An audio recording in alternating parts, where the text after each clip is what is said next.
Hi guys, welcome to another sketch video. It's just me drawing in my sketchbook. You can see on the left hand side one of the sketches from my previous videos. So I drew this on the same day. I just didn't want to post it on the same thing because I thought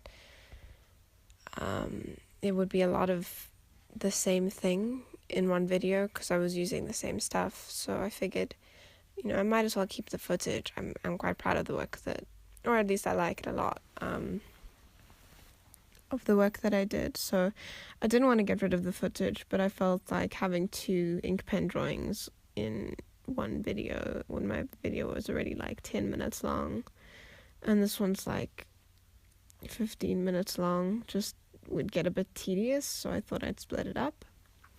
So this is I don't want to call it the next part because it's not. It's a different sketch. It just happens to be on the same page. But yeah, so this video is another dipping pen video, much like the last one. I tried a different colored ink. It's just a Winsor & Newton ink. It's in pink. I can't remember the exact color, but I'll either show a link on screen. Not a link like the name or whatever on screen, or it'll be in the description if you're at all interested in what inks I'm using. But it's pink.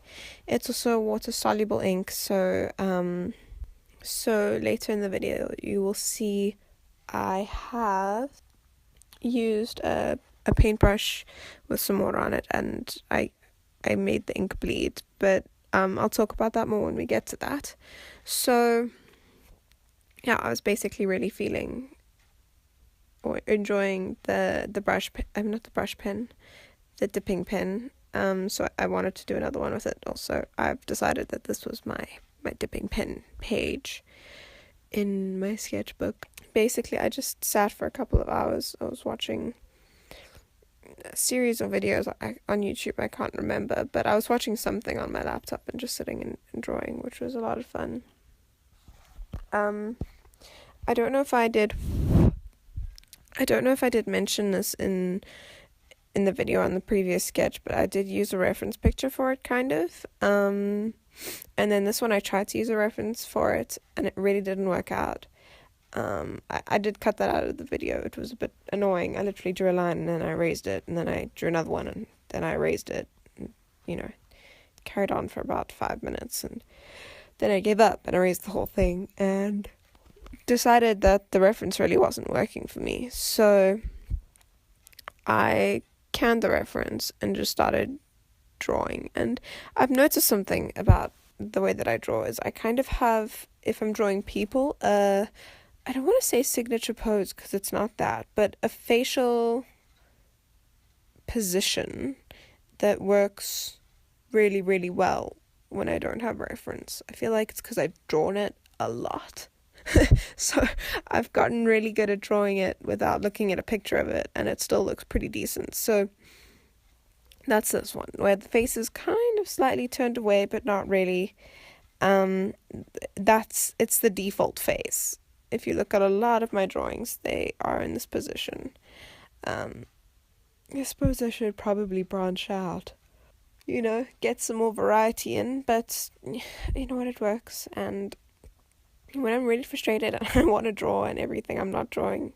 When I'm getting really frustrated and I want to draw, but nothing that I'm drawing is working, or I'm not being inspired, or I'm not liking anything that I'm doing, kind of reverting back to the default expression is kind of effective. It just gives me something to draw on and work with. And I mean, I don't always do the same position when I draw that face.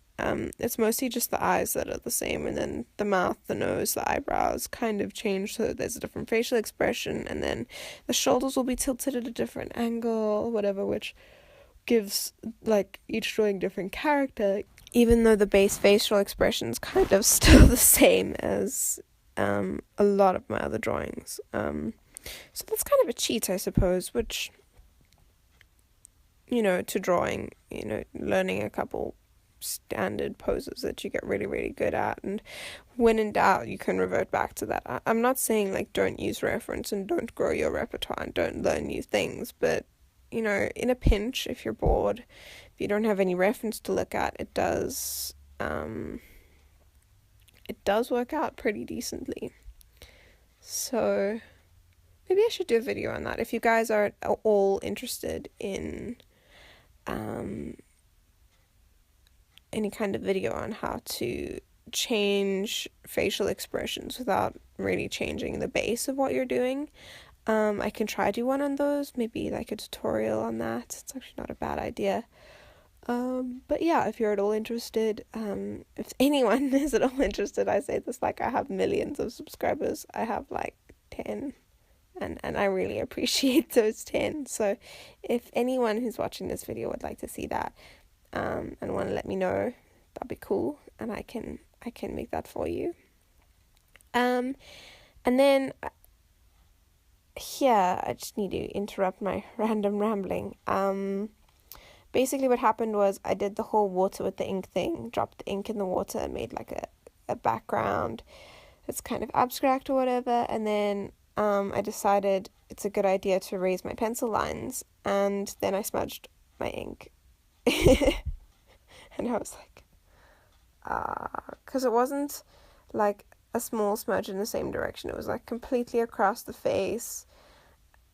And you know when you finish a drawing, I don't know if it's just me, but I finish a drawing and I'm really proud of how it's turning out, and then I screw it up and it's like, so soul defeating.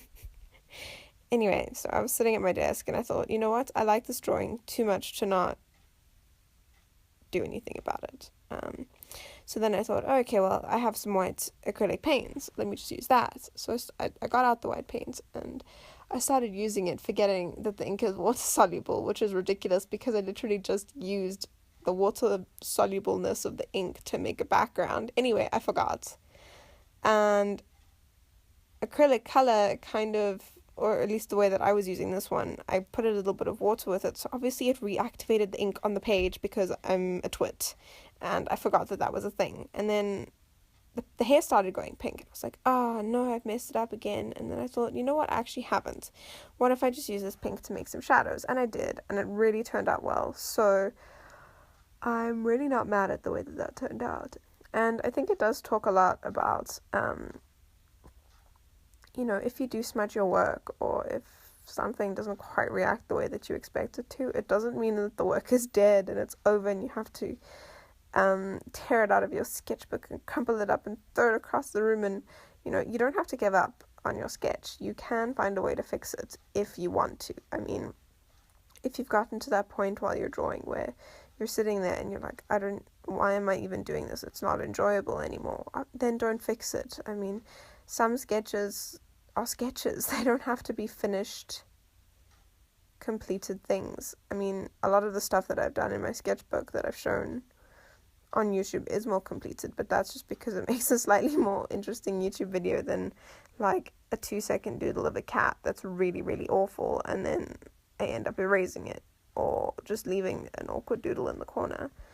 So, I mean, if you're struggling with it, and getting really, really frustrated, don't feel like you have to push yourself to finish it. But if you were at all like me,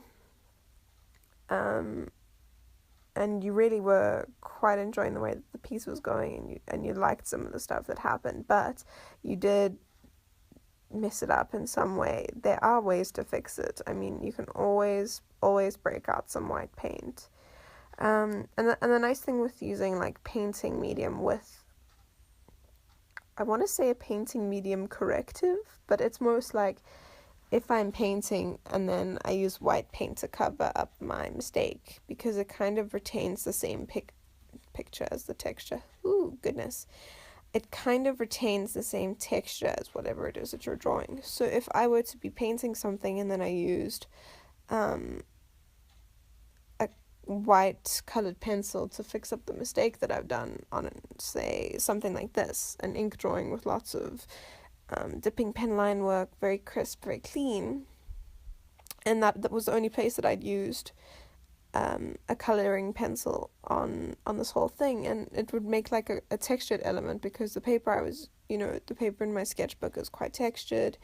Colored pencil is kind of a medium that is quite textured, so if it was the only area in colored pencil, you'd kind of look at it more, even though you're supposed to be covering stuff up, which is why I feel like if you're using, use the same medium that you've messed up with to fix the mess up, if that makes sense. So if you're painting, use paint to fix it. If you're drawing with colored pencils, use colored pencils to fix it. If you're working with pastels, use the pastels to fix it. Like, don't suddenly break out a white fine line. I mean, it probably won't work anyway, but just because the fine liner doesn't work very well on pastel. But,